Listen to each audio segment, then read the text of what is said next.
guys? Just doing a test run, trying to see if my Wi-Fi is going to be great at this time. Trying to clean up some stuff. So I want you guys to give me feedback from your side. Give me feedback from your side. How do you see the video? My God, the video is clean. Fantastic video, ladies and gentlemen. Can I get a feedback right now from your side? Is the video clean? Is the video clean from your side? Come on, guys. Come on, guys. Come on, guys. Talk to me. Talk to me, guys. As you guys are coming in, please talk to me. Facebook. Can you guys talk to me, please? I want to see somebody talk to me real quick. Talk to me real quick. Yes. Angel. Linda. Angel, what do you think? The video is clean, right? Not blurry, right? It's not blurry, right? Hello, guys. Give me feedback. I need feedback, guys. Guys, it's not is this blurry or not? You are talking. I know they hear you now. It's clear. Very good. Okay. I just finished spending my $700 and something to fix it though. Now all of them I go pay this money back or no. I don't come here. I don't come Pastor Jola. All right, very clear. That's good. That's good. I really thank God for that. It's fine. It's clear. That's good. Mr. Pop. DJ Smooth. Paradox. This video is clear. Thank you, Jare. Bukola, thank you, Jare. Unique Pearl. Ruby Woo. What's up? Kain Deolatuji. Thank you very much. Olufumilola Odeyinka Tayo. All right, guys. Thank you very much for that. I'm just trying to set up so I can service you guys properly. I don't want any kind of, messed up videos. No. I want the video to be clean, clear, so all of us can enjoy it together. What? DJ. This is DJ Smooth. What? Easy. Take it easy. Amazing grace. How sweet the sound. DJ Smooth and Paradox. What's up, guy? All right, so that's it. That's how it is, man. You see, Moleji DJ, no, talent for swagger for swagger people. All right, you guys, you guys, what's going on now? Gist me now. Just gist me for a little bit before I come up for here. I'm about to come up for this level, man.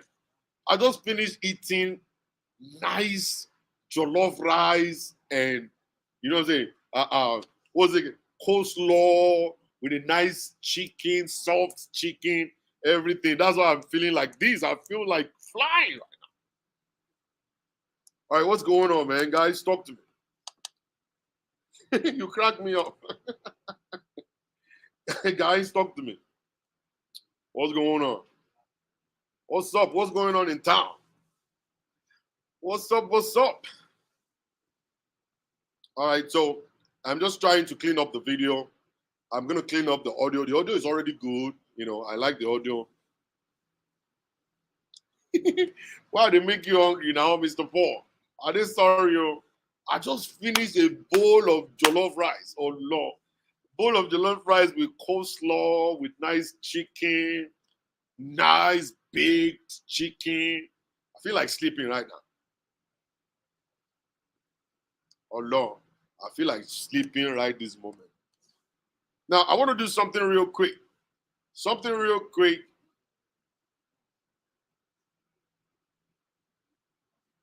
And that is, what do you think about Creflo Dollar confession on Tithe? I think I spoke about it. I said something about it already. We did do Ileya for Nigeria. That's good. I spoke about Creflo Dollar. Creflo Dollar's testimony is not like people shouldn't give to God. It ain't. That video wasn't 5 seconds video. That video wasn't 15 minutes video. That video actually is it's a 1 hour, 20-minute video. I think everybody should go and watch that video before. You see, we are not supposed to just misquote what the guy is saying or was saying at that point in time. He was sharing with us that when we are talking about tithing, the word tithe is actually a Old Testament belief, an Old Testament instruction. All right. So what exactly is the New Testament instruction? That's where you need to go back to the Bible, and you'll find out that during the time of the disciples, or the people we call apostles, they told the congregation to go and sell all they have. They should go and sell all they have and then bring it to the feet of the apostle. The gospel needs money. I am not going to lie to you guys. God is not going to rain money down from heaven. God will not put money on the pulpit for pastor to pick up on Sunday morning. There is no bank account in Central Bank that belongs to Jesus. None. So if you want to be a part of a community, the church is a community. You want to be a part of that community, you need to understand that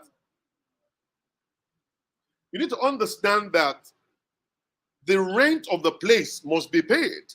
You can't just have a space unless you are doing the service underneath the tree. And even if you are doing it underneath the tree, it's possible for the owner of that tree to tell you to get out. You are invading my privacy. All right, unless you go to the park. If you go to the park, the government is going to come back and say, well, you need to make reservation, and then it costs money to actually come here. So when you belong to a community, the space where you guys come to every Sunday must be paid for. And the money that we need to pay for it is not going to come from God. It's not going to come for just only the pastor. It's going to come from everybody who is loyal and connected to the house, so that that house will always be available to us when we come every Sunday, when we come every Friday. All right? Contrary to those ones in Nigeria, when they build a house, the house is already paid for.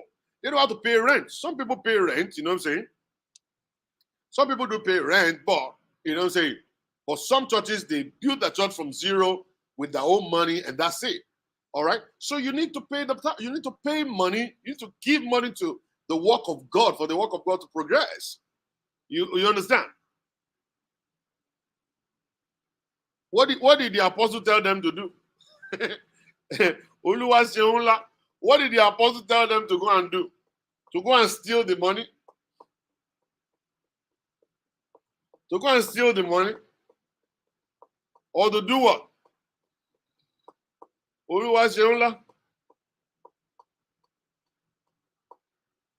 I think the pastor should make available the amount of the church rent, etc., so that the people know what they are paying for.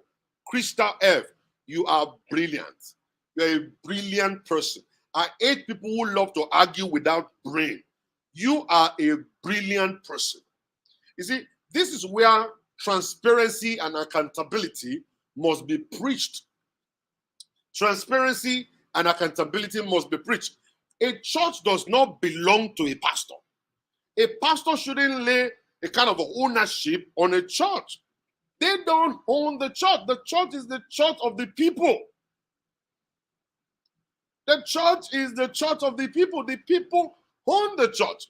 Now, when you talk about the board of director of the church, the pastor is not supposed to be the chairman.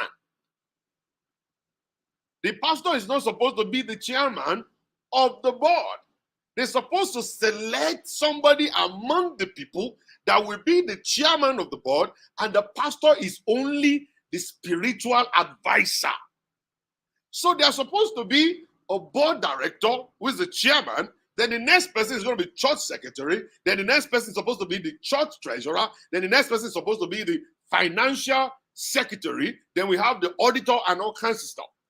So the check is not supposed to be signed by the pastor. The pastor must not approve anything that has to do with financial whatever. The pastor is just a spiritual head. Come on Sunday, enter into your office, prepare a message for us, preach that message, and let people be blessed. So the church is supposed to pay his salary. The church is supposed to give him the stipend or probably give him allowance or give him whatever that they agree to give him. A church does not belong to a man. It should not belong to a man. So the group of people are the one that's supposed to manage the finance of the church. They're supposed to know how much goes into rent. They're supposed to know how much goes to electricity. They're supposed to know how much goes into Wi-Fi. They're supposed to know how much goes to cleaning. They're supposed to know how much goes into all of this stuff. So when they now itemize everything, the church treasurer will present it to the church secretary. Church secretary will present it to the board. And then the board will now say, okay, for this month, let us cut a check of this. And then they write it out. And then they give it to the treasurer to make payment of all these things. Is it possible the church building belongs to the pastor or his family member? No, the church building does not. The church building does not belong to nobody. The church building can belong to the pastor. You can't single-handedly own a church. It's not your property. Your children should not and cannot and must not inherit the church when you die. That is not the order. That's not the order of God. God always appoints leaders. He will choose who to succeed. All right? Somebody who is not related with you may be in the church, and God will pick such a person to succeed you. Your children may not be in position to take control of the church when you're gone. So you are supposed to run the church the way it should be. A church is not a property. A church belongs to the society. That's why they call it a non-for-profit organization. And that is why in America we have to do incorporation. We register under the government. All right? That's the way it should be. That's the way it's supposed to be. So when the church is about to buy a building, they are supposed to buy that building on the name of the organization. On the name of the organization. That's the way they should buy the property. All right? The property must not belong to pastor, must not belong to pastor's family, must not belong to anybody in church. It's supposed to belong to the society. So when somebody dies, another person will come. The church will remain there when you're gone. Another person will run it and give it out to another person. Then God will choose another person to run it and keep going just like that. So your children will continue to come into church and then they leave. Their own children will come in, they leave. Their own children will come in, they leave. So the church will remain. And the owner of the church will still remain as God. Nobody else. Nobody else. So when you are talking about church administration, the church administration requires that you have a board of trustees, a board of directors, people who will see to the affair of the church. The church is not supposed to be the pastor's property. He must not say, this is how to do it, this is how we spend the money, this is how we do this. The finance department is supposed to handle such, and at the end of every month, there's supposed to be financial report. They're supposed to have a financial report at the end of every month. At the end of every month, the financial secretary is supposed to come out and say, this month we realized $20,000. And after paying the mortgage, after paying the utility, after buying this, after buying that, we are left with this. If you need a copy of this report, you can visit the office. We give you a printout of the report. And that's what you get. And that's what the Baptists do. That's what the Anglicans do. It is the Pentecostals that came and then they transform and change things around. We are supposed to account for every penny that we spend. We are not supposed to raise money when there is money in the account. When there is money in the account, the church is supposed to go into the account and take money instead of just raising money. The people are faithfully bringing their support money to church. Let them bring it.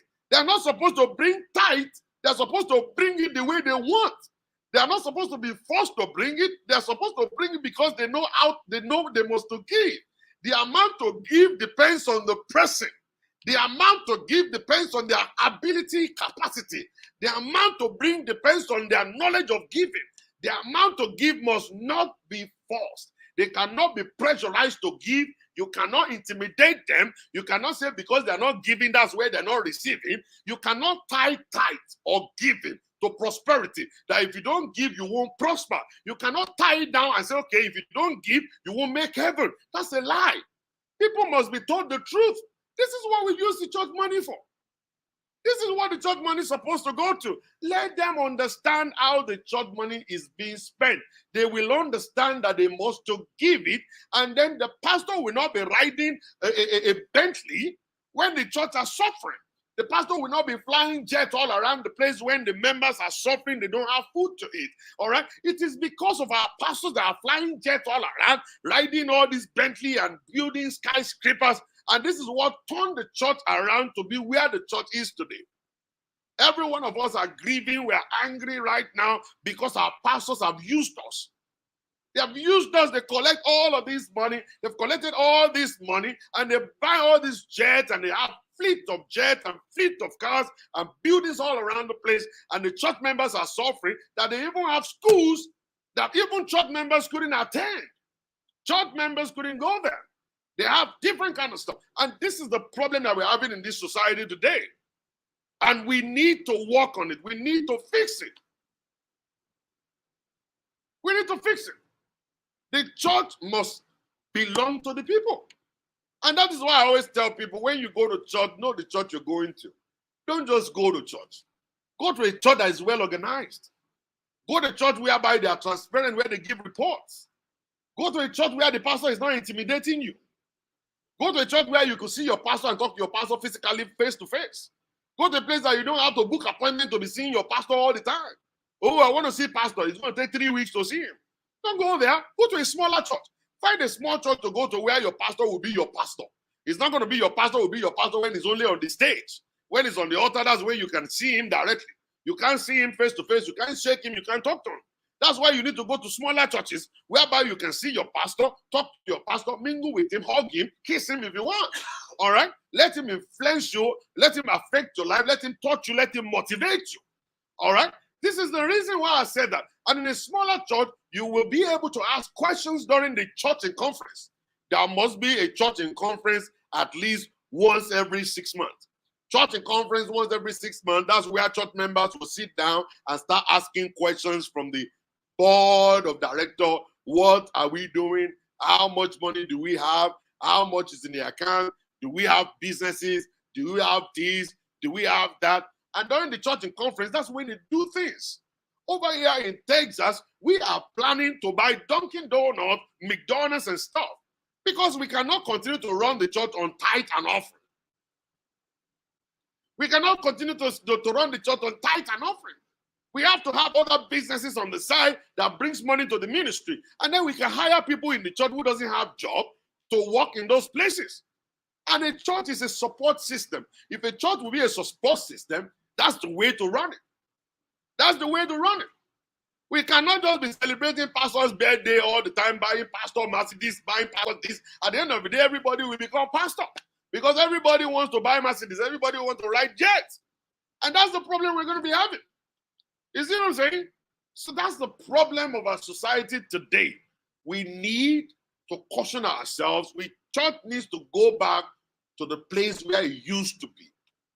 One man church, one man church. We need to take that church and give it to God. We need to take that church and give it to the people.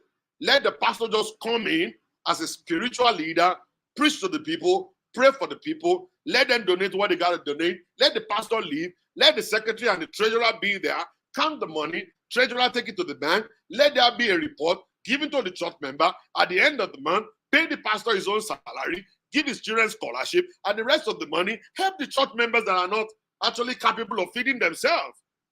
Help the church members that want to start businesses. Help the church members that want to go to school. And then all of this stuff, you do it, it becomes a support group that everybody will sit, everybody's eating on the table. It's not just only pastor, pastor, pastor, pastor. When other people are celebrating their birthday, celebrate them. When the deacons are celebrating their birthday, celebrate them. When the choir leader is celebrating birthday, celebrate him. It's not just only pastor you celebrate and buy a car for. Buy a car for the organist of the church. Buy a car for the usher of the church. Buy a car for the guy on the console. Okay, celebrate everyone that comes to church. Let the money go around. Let it not just be for pastor, pastor, pastor alone. And that's why we're having many pastors today, because every pastor wants to be celebrated. Let me start my own so I can be getting best. Let me start my own so I can be celebrated. You know, you will see a lot of churches at the beginning of the year like this. Every member must be taxed. They will tax them to donate 1,000. Because at the end of the month or the year, when pastor is doing birthday, we want to change his car. We want to change pastor's car. That was what kicked me out of one church. We have bought almost about 5 cars for a pastor. And I began to think about it as, okay, we are always buying cars for pastor every year. And the pastor will come and take it and go. At the end of the day, the old car that we bought for him, he didn't give it to the associate pastor. He will still keep the old car. I was thinking the pastor will collect the new car and give the key of the old car to the assistant pastor and say, assistant pastor, you two take this other car. It's only 1 year old. Take it and drive it. All right? Take it and drive it. But no, they will not do that. They will keep collecting all the cars, collecting it, and keeping it, and giving it to their own family members, give it to their own daughter and son, and all kinds of stuff. That was what kicked me out of there.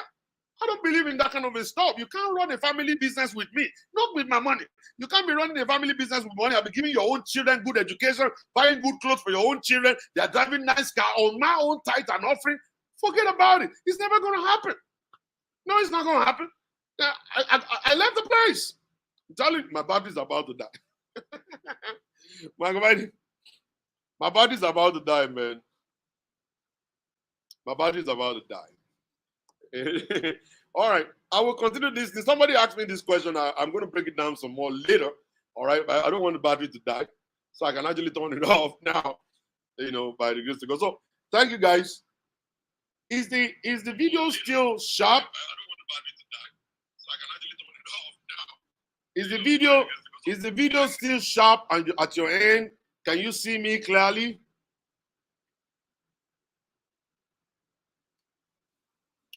All right.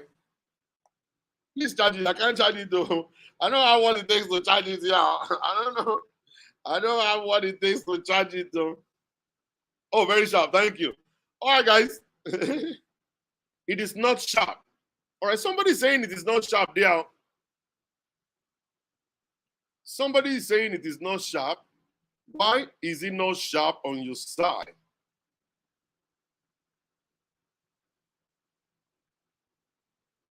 You only see my beard. All right, guys. I'll see you guys later. I will still talk about this some more later. God bless you. It's very sharp. All right. Thank you, Jerry. All right, bye. See you guys later. Peace.